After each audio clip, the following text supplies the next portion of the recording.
गोपाल जय जय।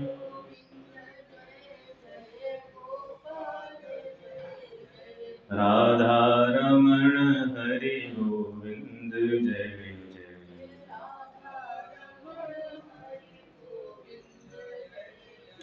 राधा रमण हरि गोविंद जय जय।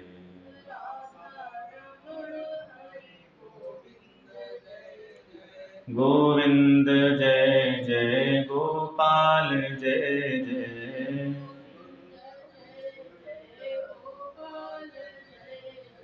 राधा रमण हरि गोविंद जय जय।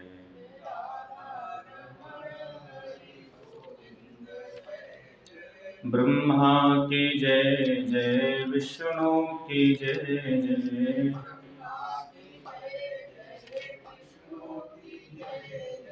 ब्रह्मा की जय जय विष्णु की जय जय।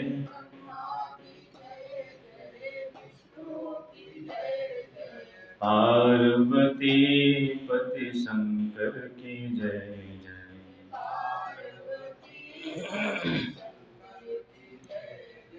गोविंद जय जय गोपाल जय जय।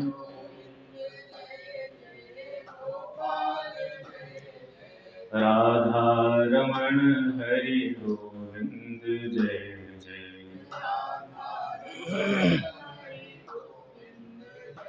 वृंदावन बिहारी लाल की जय।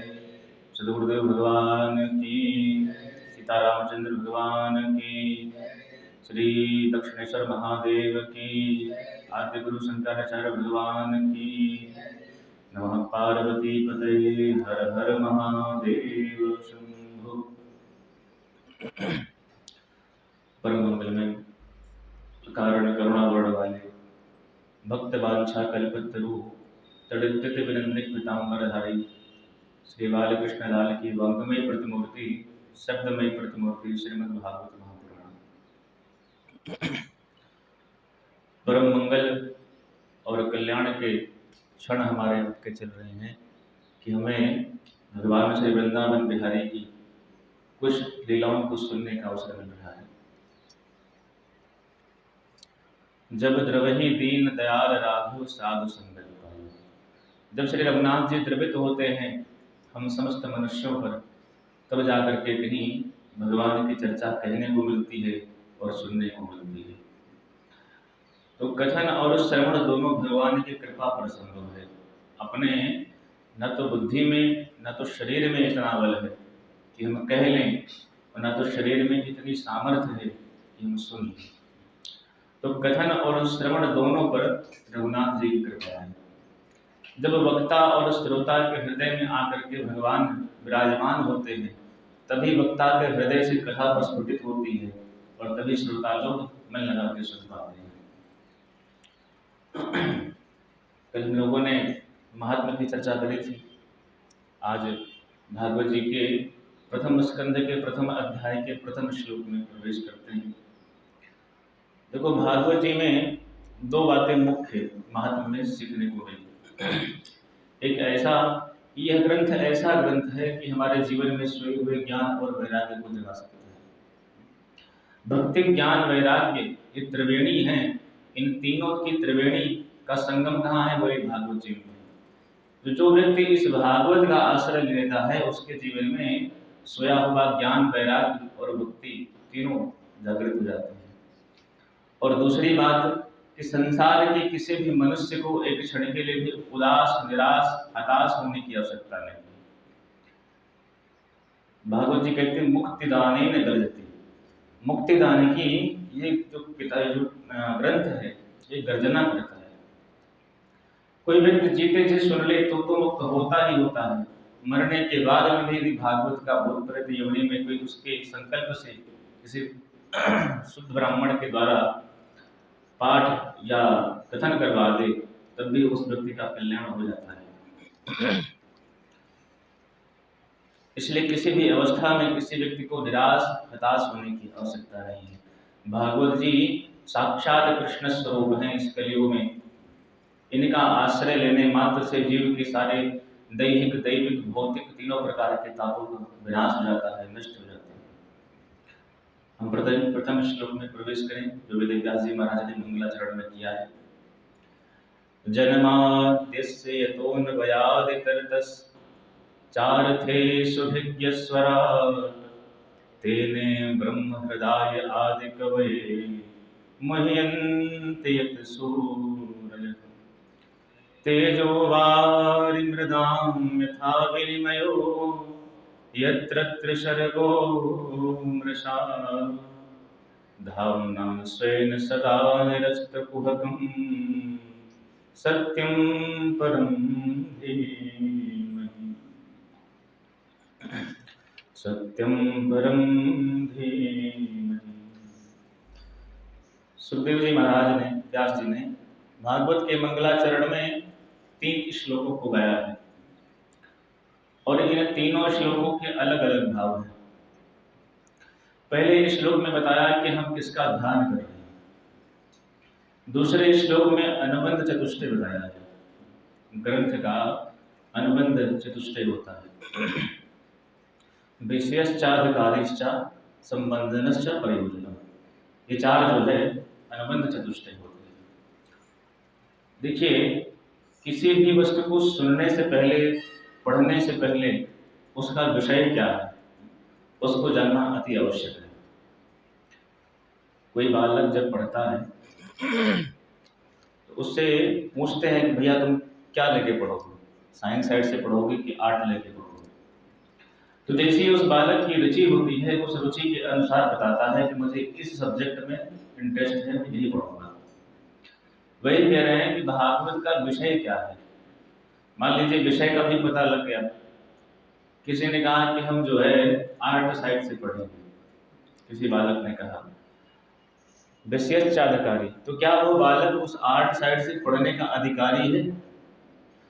बिना अधिकार के कोई वस्तु हमें आपको मिल जाए ऐसे ही, तो बिना अधिकार के मिलने वाली जो वस्तु होती है वो सबके लिए हानिकारक होती है, जिसको मिली है उसके लिए भी, और उस वस्तु को प्राप्त करके समाज में जहां भी जाके उस वस्तु का प्रयोग करेगा वो शुद्ध नहीं कर सकता है।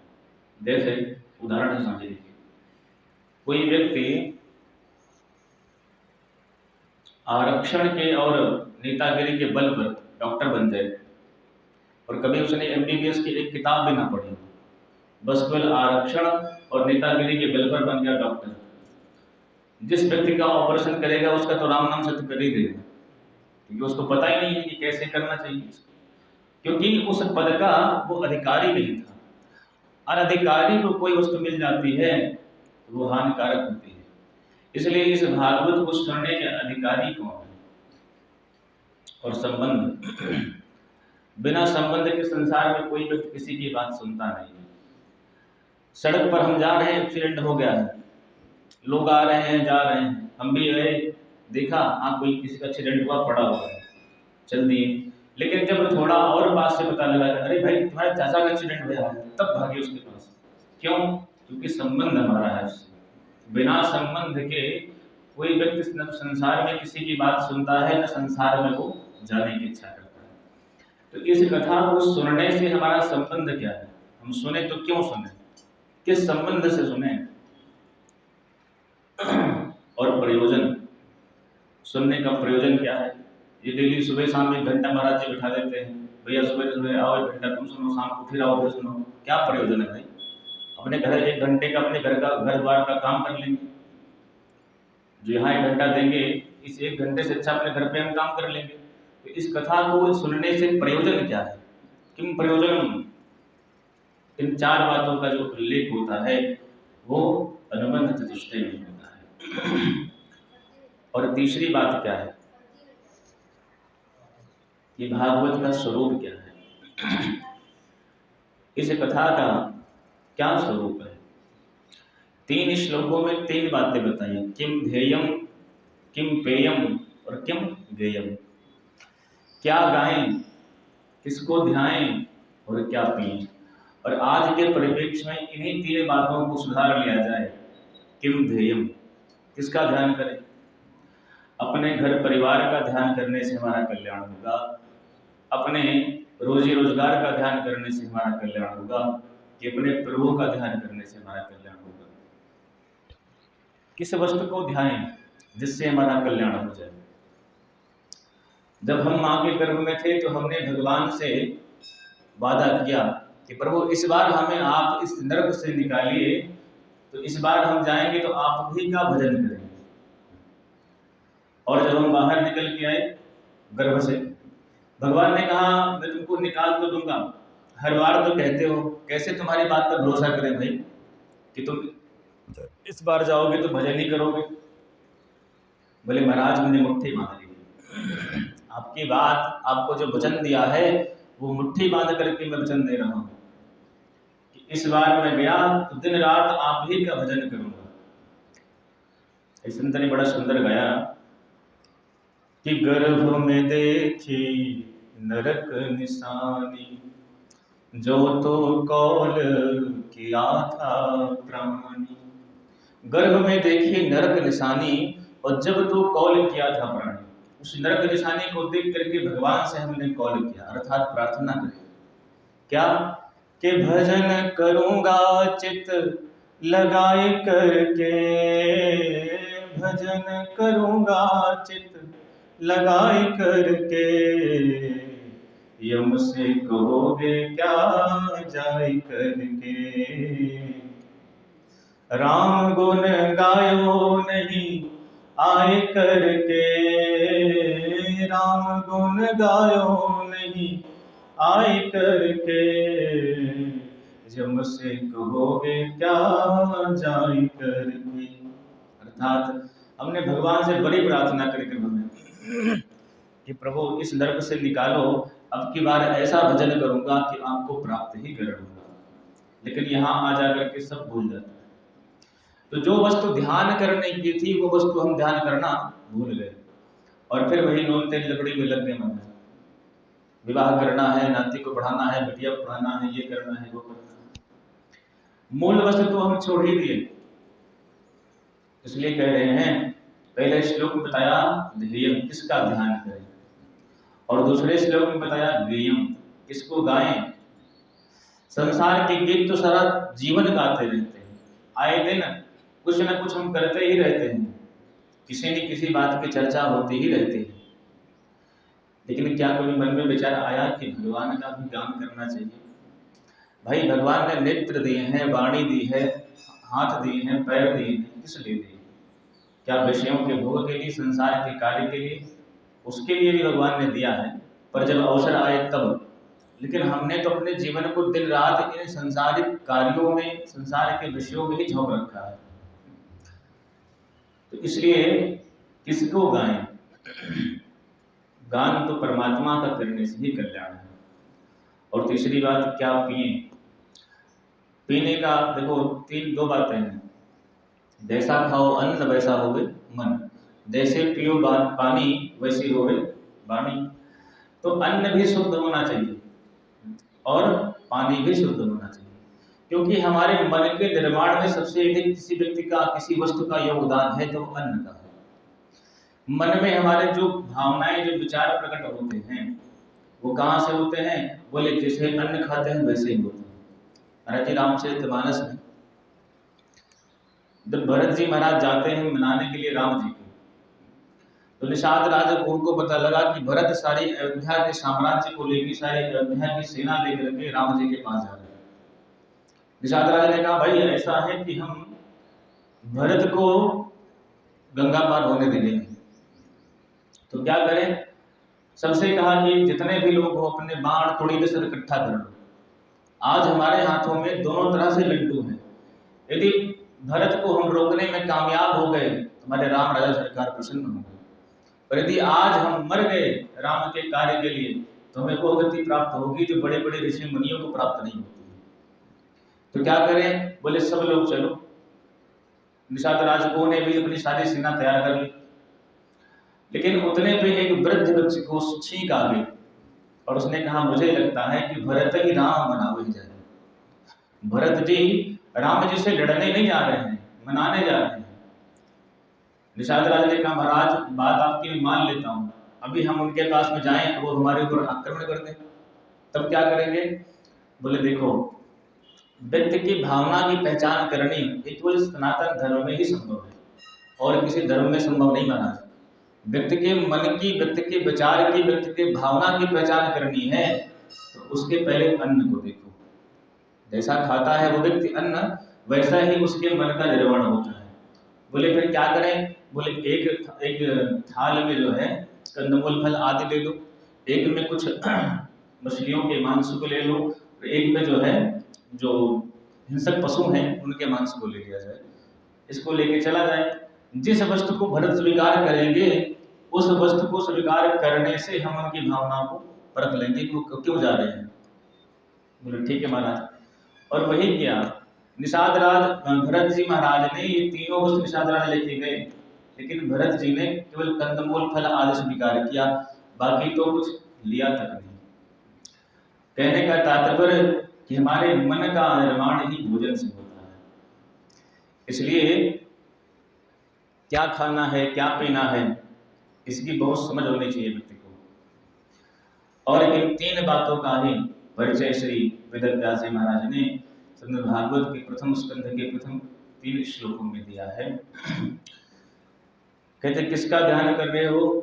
बोले सत्यम परम धीमहि। हम परम सत्य का ध्यान करते हैं। देखिए भागवत तो है कृष्ण पर ग्रंथ, कृष्ण पर ग्रंथ है, सारी लीला भगवान श्री कृष्ण की समाई हुई है। लेकिन इसमें श्री वेदव्यास जी महाराज ने कृष्णम परम धीमहि नहीं कहा, सत्यम परम धीमहि कहा। सत्यम परम धीमहि क्यों कहा? कुछ संत जो ऐसा भाव देते हैं कि सत्यम परम इसलिए कहा कि कहीं ऐसा ना हो कृष्णम परम धीमहि कहने से दुर्गा के, शिव के, राम के जो उपासक हैं इससे परहेज करने लग जाएं। ये तो कृष्ण पर ग्रंथ है और सत्य की वंदना कर ली मानो सबकी वंदना कर ली। राम सत्य नहीं है, शिव सत्य नहीं है, दुर्गा सत्य नहीं है, गणेश सत्य नहीं है, सब सत्य है। इसलिए सत्यम परम धीमहि, क्योंकि धर्म न दूसर सत्य समान, आगम निगम पुराण बखान। ये सत्य ही परम धर्म है। और ये परम धर्म कौन है? बोले भगवान श्री कृष्ण है। क्यों कृष्ण को सत्य क्यों कहा? भागवत के 10वें स्कंद में आता है कि स्तुति के समय जब देवता लोग आते हैं स्तुति करने भगवान की, तो वहां 9 बार सत्य सत्य करके प्रार्थना करी भगवान से। सत्यव्रतम सत्य परम त्रिसत्यम, सत्यस्य योनिम निहतम च सत्ये, सत्यस्य सत्यम मृत सत्य नेत्रम, सत्यात्मकम त्वाम शरणं प्रपन्ना। 9 बार सत्य करके भगवान को प्रणाम किया। इसलिए भागवत के अनुसार तो सत्य कहने का तात्पर्य भगवान श्री कृष्ण को ही प्रणाम करना। ये भागवत का पहला श्लोक ऐसा श्लोक है महाराज कि अनेकों संतों ने, अनेकों ऋषियों ने हजारों लाखों अर्थ कर डाले इस एक ही श्लोक में। राम परक भी इसका अर्थ है, शिव परक भी है, दुर्गा परक भी है, कृष्ण परक तो है ही। तो कैसे हैं भगवान? कहते सत्यम परम धीमहि, परम परमेश्वरम सत्यम सच्चिदानंदन स्वरूपम धीमहि ध्यायेम। हम सच्चिदानंद परमेश्वर का ध्यान करते हैं। हम सब मिलके उन परम पिता परमात्मा का ध्यान करते हैं। तो कौन है? बोले जन्माद्यस्य यतः अस्य विश्वस्य यतः यस्माद् जन्म स्थिति भिन्ना भवन्ति तस्मै। जिसने इस संसार को जन्म दिया है, जन्मादि में जन्म भी दिया है, वही पालन कर रहा है और वही संसार का संहार भी करता है। तो पालन, सृजन और संभरण ये तीनों क्रियाएं जो व्यक्ति करता है, जो कर रहा है, वो कौन है? बोले जन्माद्यस्य यतः,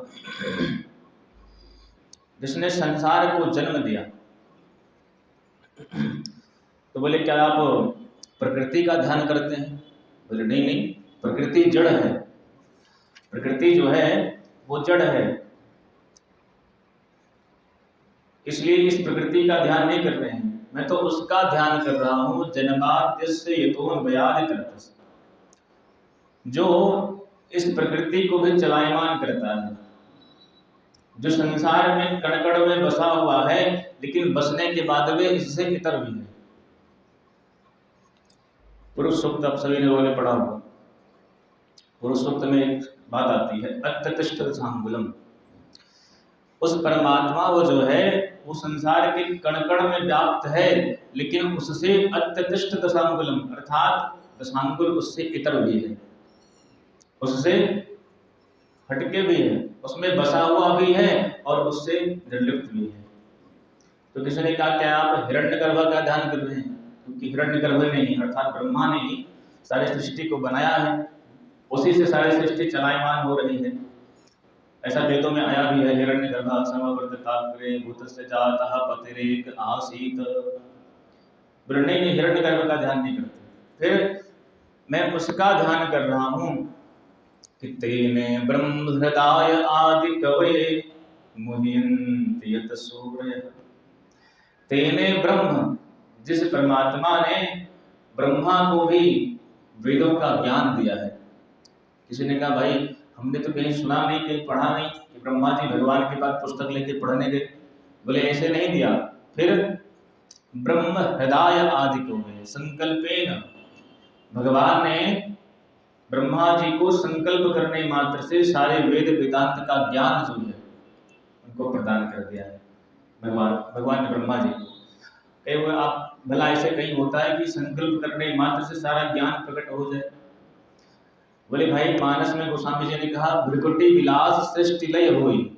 जिस परमात्मा के भृकुटी के विलास करने मात्र से सृष्टि की रचना पालन और श्रृंगार हो जाता है, वो प्रभु केवल संकल्प कर ले तो क्या किसी को ज्ञान नहीं हो सकता है? बोले किसी को भया है? बोले बिल्कुल हुआ है। भागवत में ध्रुव जी का चरित्र आता है। जब ध्रुव जी महाराज के सामने श्री हरि नारायण प्रकट हो गए हैं, तब सोचने लगे कि भगवान की स्तुति करनी चाहिए। विद्यालय कभी गए नहीं, जब गए नहीं विद्यालय तो स्तुति करें तो कैसे करें? तब भगवान ने स्पर्श बाला कृपया कपोल, भगवान ने अपने हाथों से जो वेद में शंख था उसको ध्रुव जी के गालों से छुआ दिया, तो सारा वेद वेदांत कंठस्थ हो गया ध्रुव जी को। इसलिए भगवान ने ब्रह्मा जी को संकल्प मात्र से वेदों का ज्ञान दिया है। मैं उनका ध्यान करता हूँ। मुह्यन्ति यत सूर्यः, सूर्यः विद्वांसः मुह्यन्ति मोहं प्राप्नुवन्ति। जो वेद भगवान है, वेद का जो ज्ञान है, उस ज्ञान को समझने में अच्छे अच्छों की बुद्धि महाराज फैल जाती है। इसलिए वेद का अधिकार सबको नहीं दिया। वेद के वास्तविक रहस्य को वही व्यक्ति समझ सकता है जिसने गुरु परंपरा से पढ़ा, गुरुदेव की आज्ञा में रह के वेदों का जिसने अध्ययन किया हो, वही वेद को समझ सकता है, वही वेद को के वास्तविक अर्थ को समझ सकता है। इसलिए वेद भगवान का जो भाषा है, वो भाषा शब्द कुछ होता है और अर्थ कुछ होता है, लेकिन उसके वास्तविक अर्थ को वही समझ सकता है जो उसके पूर्व परिचय से, पूर्व संदर्भ से परिचित होता है। जैसे एक बच्चा था, बीमार था, माता जी आई, बोले देख बेटा दवा पी लेगा तो लड्डू खिलाऊंगी। अब बच्चा ने कहा कि लड्डू के बहाने चलो ठीक है, वैसे तो पिएगा नहीं, पर लड्डू के बहाने बच्चा दवा पीने आ गया कि ठीक है माँ मैं लड्डू खाऊंगा, दवा पी लूंगा। ठीक है, माँ ने दवा पिलाई पर लड्डू नहीं खिलाया, तो क्या लड्डू नहीं होता है? लड्डू तो होता है। जिस तरह से माँ का उद्देश्य दवा पिला के बच्चे को स्वस्थ करना था, किसके बहाने? लड्डू के बहाने। उसी तरह वेद भगवान का लक्ष्य उस परम लक्ष्य तक पहुंचाने का है, लेकिन वेद भगवान ने आज्ञा दी है ऐसे ऐसे कर्म करोगे तुमको स्वर्ग मिलेगा। इस स्वर्ग क्या है? लड्डू ही तो है। जो पुनरपि जननम पुनरपि मरणम पुनरपि जननी जठरे शयनम, ये बार बार जन्मना और मरना लगा हुआ है। इस रोग से दूर करने के लिए वेद भगवान ने कहा ऐसे ऐसे कर्म, सत्कर्म रूपी जो दवा तुम करोगे, पियोगे, तब तुमको स्वर्ग मिलेगा। पर वास्तव में वेद का तात्पर्य स्वर्ग तक नहीं है, वेद का तात्पर्य तो उस स्थान तक है। भगवान ने गीता में कहा यद गत्वा न निवर्तन्ते तद्धाम परमं मम। तो वेद का तात्पर्य तो वहां तक है कि जहां से दोबारा लौट के आना ना पड़े। इसी तरह से कह रहे हैं कि वेदों के वास्तविक अर्थ को समझना बड़ा क्लिष्ट है। समझ वही सकता है जो गुरु परंपरा से जिसने वेद को पढ़ा। तो मुह्यन्ते सूर्य सूर्य मुह्यन्ते, बड़े बड़े सूर्य लोग वेद के अर्थ को समझने में मोहित हो जाते हैं। अब बोले तेजो वारि मृदाम यथा विनिमयो यत्र त्रिशर्गो मृषा। देखो संसार है तो मिथ्या, सतरज तम से बना हुआ संसार जो है क्या है, मिथ्या है, लेकिन दिखाई पड़ता है सत्य। क्यों? एक कारण है सत्य दिखाई पड़ने का। संसार का जन्म जन्म किससे हुआ है? भगवान से। तृतीय स्कंद में इस सृष्टि की रचना की जो पूरी सृष्टि प्रक्रिया बताई गई है उसमें यही बताया गया है कि सृष्टि संसार जो है भगवान के ही ग्रह से, पृथ्वी संसार भगवान से ही प्रकट हुआ है। जैसे हमारा कोई बालक होता है, तो कोई बच्चा हमारे यहाँ होता है तो क्या कहते हैं, देखो भाई बालक की जो आंख है अपनी दादी पे गया है, उसकी नाक दादा की तरह है, और हाथ पैर देखो अपने पिता को पाया है। तो क्यों पाया है भाई? उनके खानदान का है तब तो पाया है, खानदान का ना होता तो कहाँ से पाता? उसी तरह से सब भगवान सत्य हैं। भगवान क्या है? सच्चिदानंद रूप है, परमात्मा सत्य है, और सत्य से निकली हुई वस्तु सत्य ही प्रतीत होती है।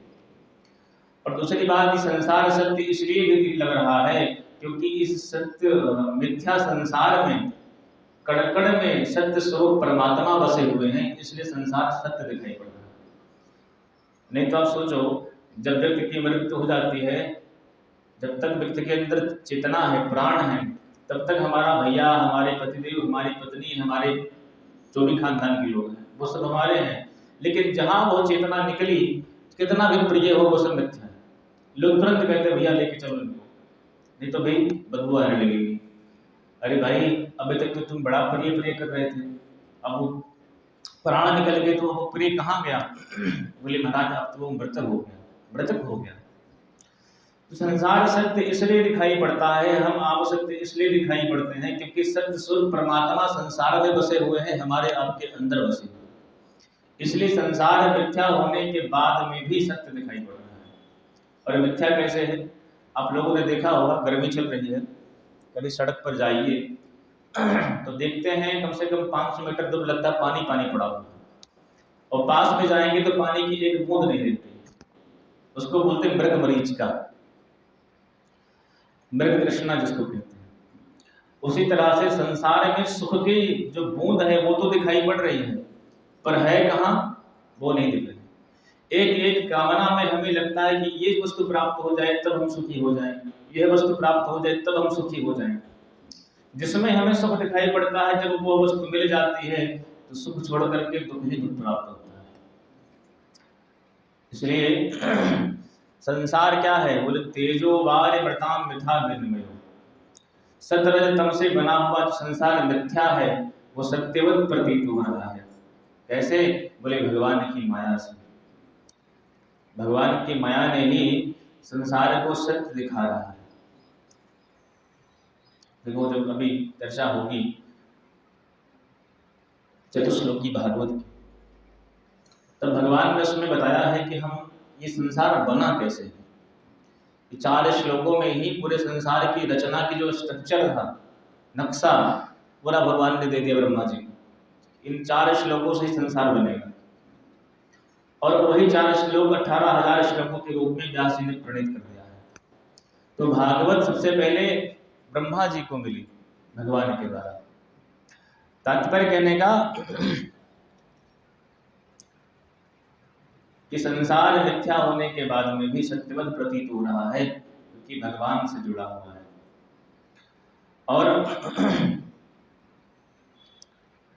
शंकर भगवान कहते हैं कि उमा कहूँ मैं अनुभव अपना, सत हरि भजन जगत सब सपना। एक भगवान का भजन, उनका नाम ही सत्य है, बाकी सब स्वप्न है। इसलिए सपने हो ये भिखारी नृप, रंकनाथ पति हो।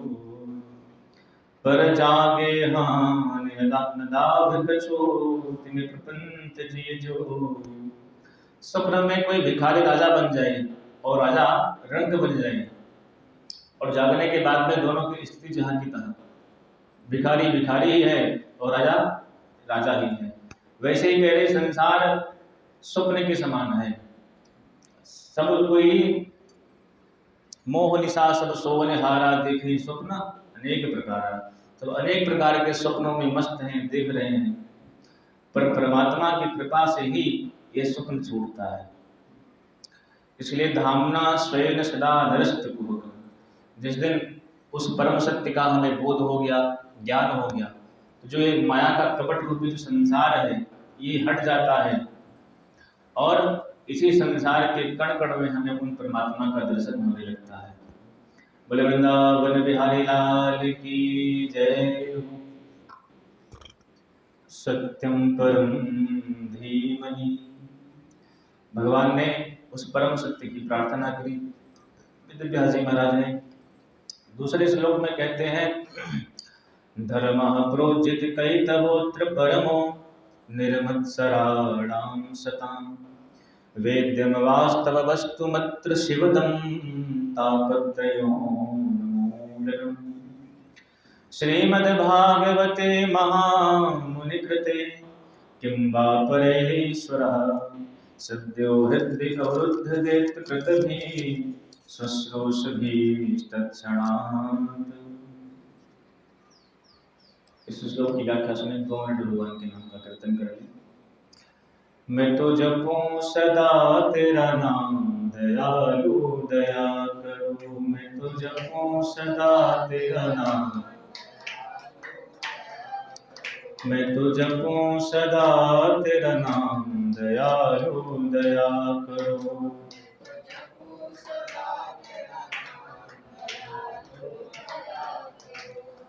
द्वार खड़े हैं भक्त तुम्हारे, अपनी दया के खोलो द्वारे। पूर्ण हो सब काम, दयालु दया करो। मैं तो जपूं सदा तेरा नाम, दयालु दया करो। मैं तो जपूं सदा तेरा नाम, दयालु दया करो। साधु संत की संगत देना, नाम अपने की रंगत देना। दास बना लो घनश्याम, दयालु दया करो। मैं तो जपूं सदा तेरा नाम, दयालु दया करो। मैं तो जपूं सदा तेरा नाम, दयालु दया करो। वृंदावन बिहारी लाल की जय। तो कहते हैं दूसरे श्लोक में 3 बार अत्र अत्र शब्द आया है। धर्म प्रोज्झित कैतवोत्र परमो निर्मत्सराणां सतां। अत्र श्रीमद्भागवते प्रोज्झित कैतवः परमो धर्मः निरूप्यते। इस श्रीमद्भागवत में निष्कपट परम धर्म का निरूपण किया गया है, और जैसा निष्कपट परम धर्म का निरूपण इस भागवत में किया गया है, वैसा संसार में किसी भी ग्रंथ में निष्कपट परम धर्म का उल्लेख नहीं किया गया है। तो किसी ने कहा भाई क्या धर्म में भी कपट होता है क्या? बोले बिल्कुल होता है। धर्म का कपट क्या है?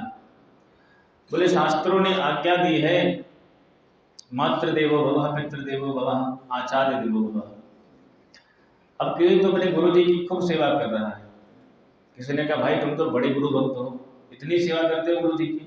बोले अरे मारो यार, सेवा वो कोई नहीं करते हैं। फिर गुरु जी कुछ दिन के मेहमान हैं, और जहाँ इनका राम नाम सत्य हुआ तहाँ इस पूरे आश्रम के हम मालिक हो जाएंगे। इसलिए सेवा कर रहे हैं कि ऐसा ना गुरु जी किसी और को दे दें आश्रम। तो सेवा करना तो ठीक है, लेकिन ये जो कपट रूप सेवा कर रहे हैं, गुरु जी जब खत्म हो जाएंगे तो आश्रम हमारा हो जाएगा, इसी को कपट कहते हैं। और इस कपट रूप सेवा से भगवान प्रसन्न नहीं होते हैं। इसलिए कह रहे हैं इस भागवत में निष्कपट परम धर्म का निरूपण किया गया है। और कहते फल इच्छा यत्र जायेत सस्यः धर्मः सकृत्वा। हम कोई धर्म कोई कर्म करते हैं, यदि उसमें हमारी इच्छा फल वाली हो गई कि हम इतना जप कर रहे हैं, इतना तप कर रहे हैं, इसके बदले हमें यह फल मिलेगा, तो कहते वो वहां पे कपट आ गया। हम जप करें तप करें तो अपने कल्याण के लिए नहीं, भगवान की प्रसन्नता के लिए करें कि इस जप से, इस तप से, इस कथा कहने से, इस कथा सुनने से कोई प्रसन्न हो संसार का चाहे ना हो, पर हमारे वृंदावन कहने जरूर प्रसन्न होंगे। इस व्यक्ति ने इतने क्षण के लिए मेरे लिए समय तो निकाला। इसलिए कह रहे हैं इसमें निष्कपट परम धर्म का निरूपण किया गया है। तो भैया निष्कामो यो भवेत् धर्मा सुशुद्धा प्रकृतिता। निष्काम भाव से जो धर्म करते हैं वही शुद्ध धर्म होता है। तो धर्म प्रोज्यत कैतवोत परमो निर्मत्सराणाम सताम। बोले इस भागवत को सुनने का अधिकारी कौन है? बोले निर्मत्सराणाम, निर्गतः मत्सरः, जिसके हृदय से मात्सर्य भाव निकल गया वही भागवत को सुनने का अधिकारी है। मात्सर्य क्या होता है? बोले हम दोनों ने एक साथ में ही बिजनेस शुरू किया। आज मेरा बिजनेस जहाँ का तहाँ है और हमारे साथ में हमारे पड़ोसी ने बिजनेस शुरू किया और वो देखो आज कहाँ से कहाँ पहुँचे। तो अपना भले नुकसान हो जाए, चाहे हमारा बिजनेस बंद ही हो जाए, लेकिन इसका मैं बिजनेस चलने दूंगा नहीं। ये जो भावना है यही कपट रूप भावना है, यही निर्मत्सर मत्सर भावना है, जलन वाली भावना कि जहाँ एक दूसरे की तरक्की देखी हमारा हृदय जल गया, तो समझो अभी मेरा खटाई है, सफाई करो, बर्तन साफ नहीं अभी। इसलिए गोस्वामी जी महाराज ने तो ऐसे रामचरितमानस में ऐसे लोगों को बार बार बंदो बहुरी बंदी खलों की वंदना करी है कि बार बार वंदना करी खलों की। किसी ने कहा भाई इतनी बार वंदना क्यों करते हो? बोले जो समझदार लोग होते हैं, विद्वान होते हैं, उनको एक बार मनाना पड़ता है, लेकिन जो दुष्ट होता है उसको बार बार मनाना पड़ता है। भैया देख तो कुछ गड़बड़ मत करना, बार बार तेरे पैर पड़ता हूँ। इसलिए बार बार गोस्वामी जी ने खलों की वंदना करी है। तो कह रहे हैं जिसके हृदय में मात्सर्य भाव है वो व्यक्ति इस कथा को सुनने का अधिकारी नहीं है। और परोत्कर्ष सहनम मत्सरा, दूसरे के उत्कर्ष को देख के हमारा हृदय जलने लग जाए, समझो अभी मात्सर्य भाव है। और जहाँ दूसरे की पद प्रतिष्ठा तरक्की देख के मन बुद्धि इंद्रियां प्रसन्न हो जाए तो समझ लीजिए आप भागवत को सुनने के सच्चे अधिकारी हैं। अरे भाई शुद्ध कपिला गाय का दूध है और उसको रखते ही पात्र में दूध फट गया, तो क्या दूध में कमी है? कमी दूध में नहीं है, जिस पात्र में आपने रखा उस पात्र की कमी है। उसी तरह से दिव्य निर्मल भगवान का अमृत के समान ये कथा भागवत की, ये जब हमारे पात्र में हमारे हृदय में उतरती है तो जो मत्सर भाव वाला व्यक्ति है उसको उतनी असर नहीं करती है जितना निर्मत्सर वाले व्यक्ति को करती है। इसलिए निर्मत्सराणाम सदा, निर्मत्सर भाव से भगवान की कथा को सुना जाए। तो इस कथा को सुनने से होगा क्या? बोले वेद्यम वास्तवस्तुमत्र शिवदम तापत्रयो नमोदनम। वेद्यम वास्तव वस्तु, वास्तव वस्तु क्या है? वास्तवो जीवः, वास्तवो माया, वास्तवो जगतः। जीव जगत और माया का वास्तविक ज्ञान आपको प्राप्त हो जाएगा कि जीव कौन है। ईश्वर अंश, जीव अविनाशी, चेतन अमल सहज सुख राशि। तो ईश्वर का अंश यह जीव है, चेतन है, अमल है, सहज सुख की राशि है, लेकिन जब देखो टेंशन में माना। क्या बात है भैया? बोले बड़ा टेंशन है, मत पूछो। टेंशन के बारे इंसान की हालत खराब है। तो जीव तो जगत का अंश थोड़ी है, जीव तो परमात्मा का अंश है, लेकिन टेंशन में एकदम निर्लिप्त है। और जगत, बोले जगत ही भगवान का ही स्वरूप है। ये कब पता लगेगा? जब हमारे हृदय में, हमारे इंद्रियों में श्री राम में शब्द जाने करो प्रणाम दूर जुग पानी, ये भावना कब जागृत होगी? जब इस हृदय में गुरुदेव भगवान के द्वारा दिया हुआ ज्ञान सर्वत्र दिखाई देने लगेगा। वो एक क्षण के लिए नहीं होगा भैया, उसमें बहुत अभ्यास, बहुत मनन, बहुत तप, बहुत नाम जप करना पड़ता है, तब कहीं जा करके वो नाम हृदय में प्रस्फुटित होता है। और माया क्या है? बोले ये माया ही है कि सामने बैठे हुए भगवान हमें दिखाई नहीं पड़ रहे, उसी ने इस संसार में सबको छुपा रखा है। और जिस दिन इस वेद्यम वास्तव वस्तु का ज्ञान हो जाएगा, उस दिन क्या होगा? बोले शिवदम, हमारा कल्याण हो जाएगा।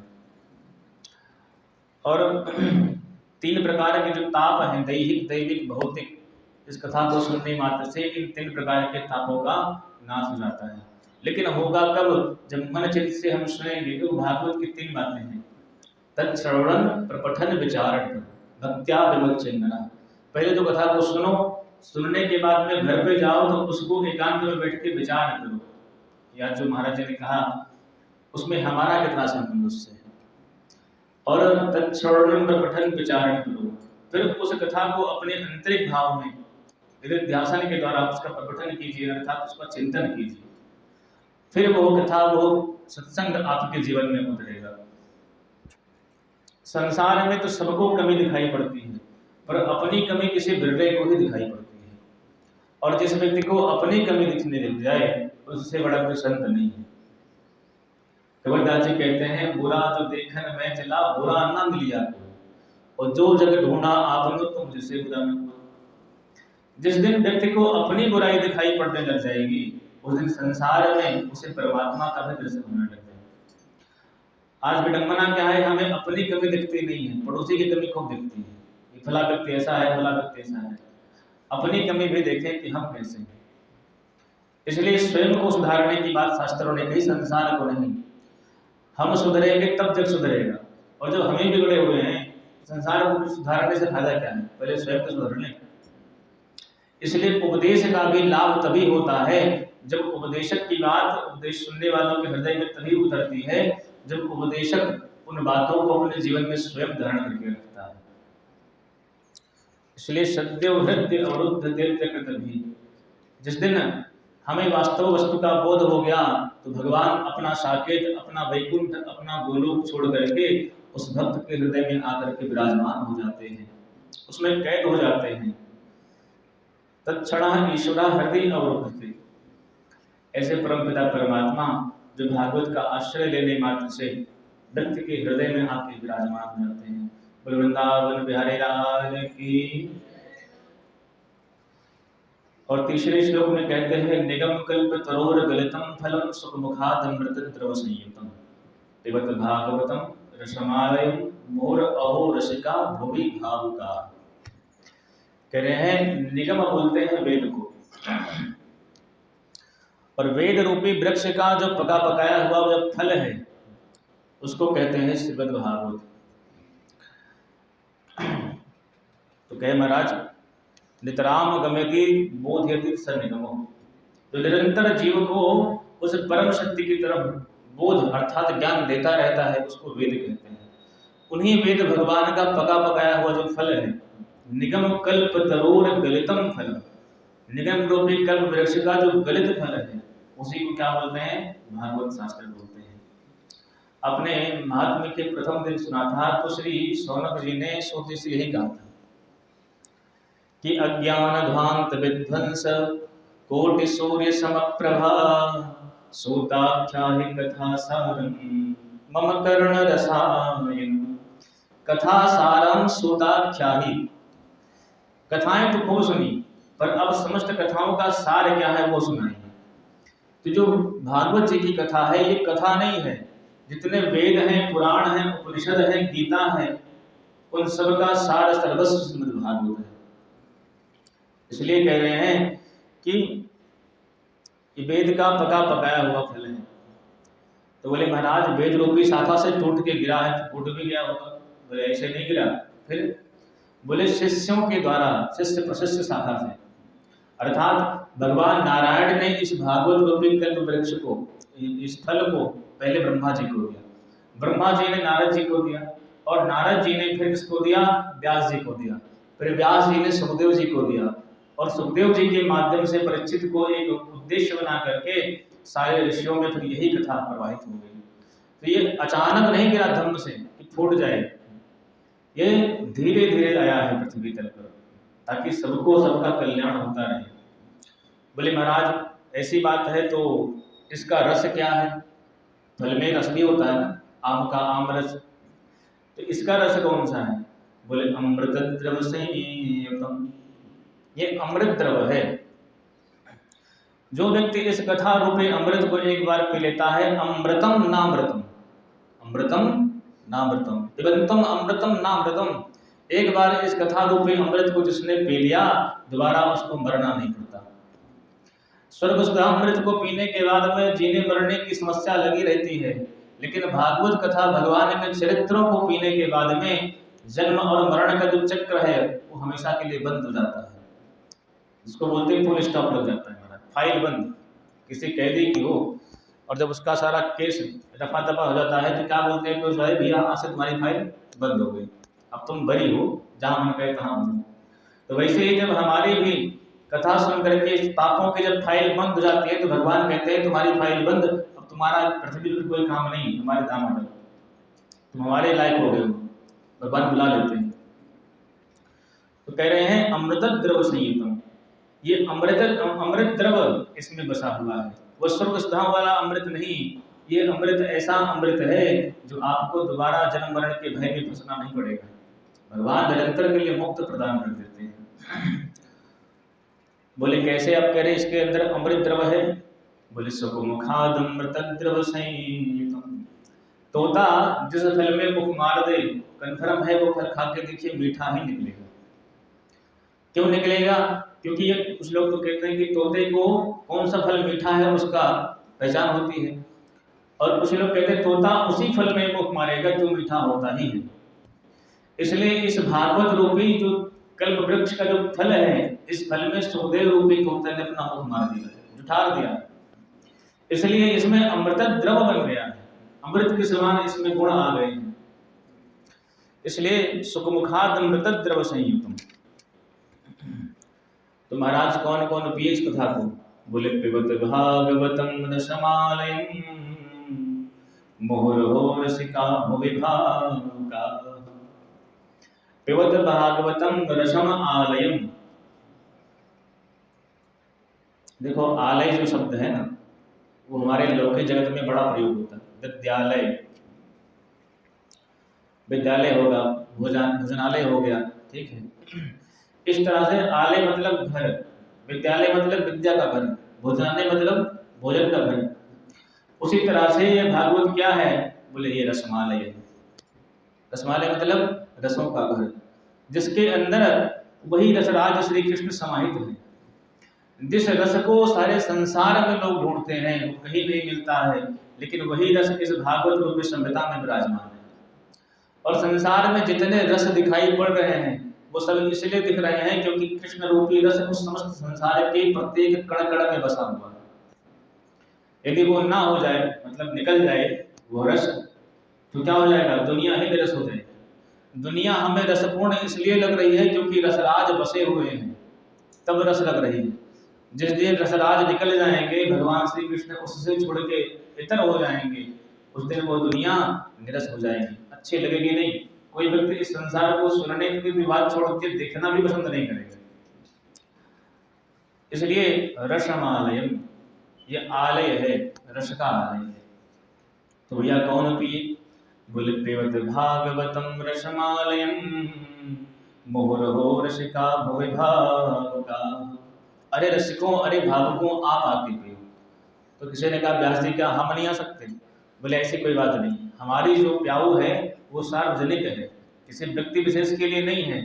लेकिन हम रस भावुक और रसिकों का नाम इसलिए ले रहे हैं क्योंकि ये कथा के रसिक होते हैं, इनको पिलाने में अलग ही आनंद आता है। और जो कथा के रसिक होते हैं उनको कथा कहने में, उनको कथा सुनाने में वक्ता की वाणी भी धन्य और श्रोता के कर्णपुट भी धन्य, सुनने वाला भी धन्य और कहने वाला भी धन्य। इसलिए कह रहे हैं मैंने रसिक और भावुकों को बुलाया है, क्योंकि जब रसिक और भावुक भगवान की कथा सुनने आएंगे तो टोका टिप्पणी नहीं करेंगे। और संसार के कोई फालतू व्यक्ति आके चलो भैया कथा और सुना देखते क्या कह रहे हैं, अब आए तो पूछेंगे मंच थोड़ा ऊंचा होना चाहिए था, थोड़ा टेढ़ा हो गया, ऐसा हो गया वैसा हो गया, ये प्रसंग गलत बोल दिया, हमने वो महात्मा जी से ऐसे सुना था, ये ऐसे सुना रहे हैं। तो टोका टिप्पणी फालतू बात करते हैं। इसलिए कह रहे हैं कि जो रसिक और भावुक है वही कथा सुनने आवे, बाकी फालतू किसी से व्यास जी ने कहा कि नहीं कि तुम सुनने के लिए चले आओ। और रसिक और भावुकों को इसलिए भी बुलाया कि जो प्यासा होता है वो पानी का महत्व समझता है, और जो व्यक्ति प्यासा ही नहीं है उसको बार बार बुलाओ, बाबूजी ठंडा ठंडा पानी पी लीजिए, अच्छा कहाँ से भरते हो, नल का है कि अपने कुएं का है, अरे साहब नल का पानी है, बढ़िया एकदम स्वच्छ पानी है, पीजिए। तो बर्तन साफ किए हो, हाँ महाराज बर्तन बिल्कुल साफ किए हैं। अच्छा गंगा जल है, मिलाए हो नहीं मिलाए हो, मिलाए हैं सरकार, गंगा जल ही मिलाए इसमें, अच्छा ठीक है। इतनी बहस क्यों हो रही बाबूजी को, क्योंकि प्यास नहीं है, इसलिए इतने सारे प्रश्न हो रहे हैं। और कहीं राजस्थान के रेगिस्तान में भटक गए होते और कोई कहता बाबूजी पानी पियोगे, तो ये पूछते छान के भरा है कि तान के भरा है, गंगा जल का पानी है कि कौन सा पानी है, उसमें कुछ नहीं दिखता, केवल पानी दिखता कि पानी पीना है। ये इसीलिए कह रहे हैं व्यास जी महाराज कि हमने रसिक और भावुकों को इसलिए बुलाया क्योंकि वो प्यासे हैं, कथा के महत्व को समझते हैं, पीना कैसे ही पता है उनको।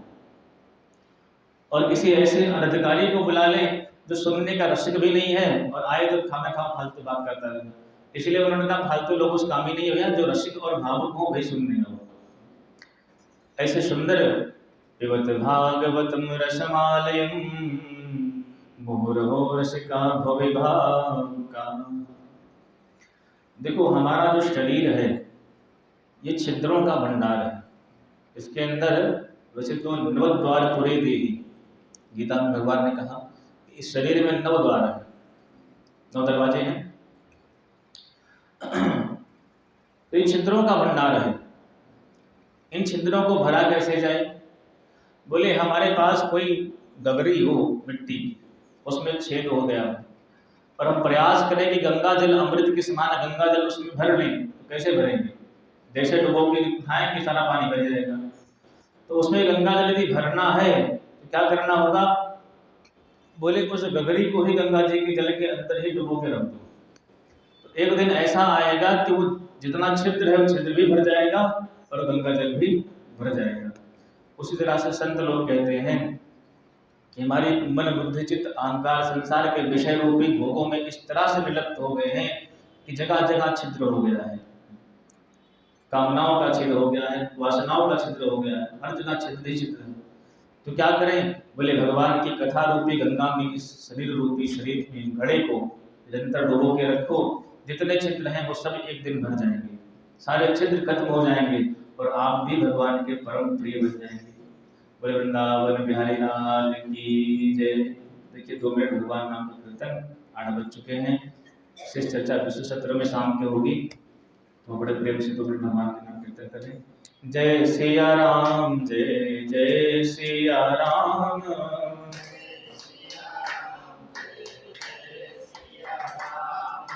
जय सिया राम जय जय सिया राम,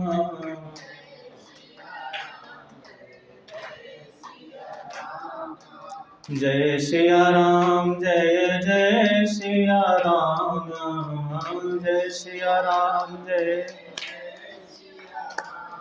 हाँ जय सिया राम जय जय सिया राम।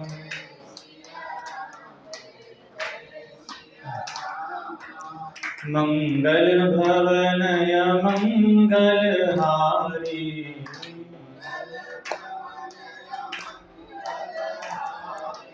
उमा सहित जय जपत पुरारी,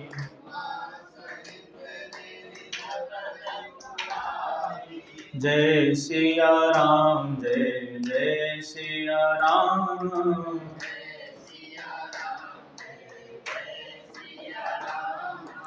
राधे श्याम जय राधे श्याम,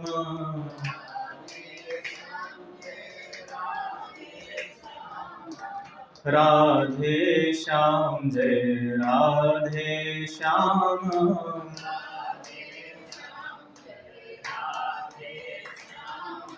राधे श्याम जय राधे श्याम।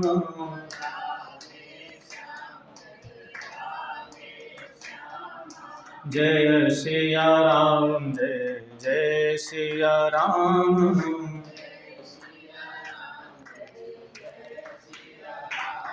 वृंदावन बिहारी लाल की जय। उमापति महादेव की। राधा कृष्ण भगवान की। भक्त बलवंत हनुमंत लाल की। दक्षिणेश्वर महादेव की। आदि गुरु शंकराचार्य भगवान की। गौ माता की। भारत माता की। अयोध्या धाम की। वैदिक हिंदू शुद्ध सनातन धर्म की। नमः पार्वती पतये हर हर महादेव शंभो। जय श्री राम।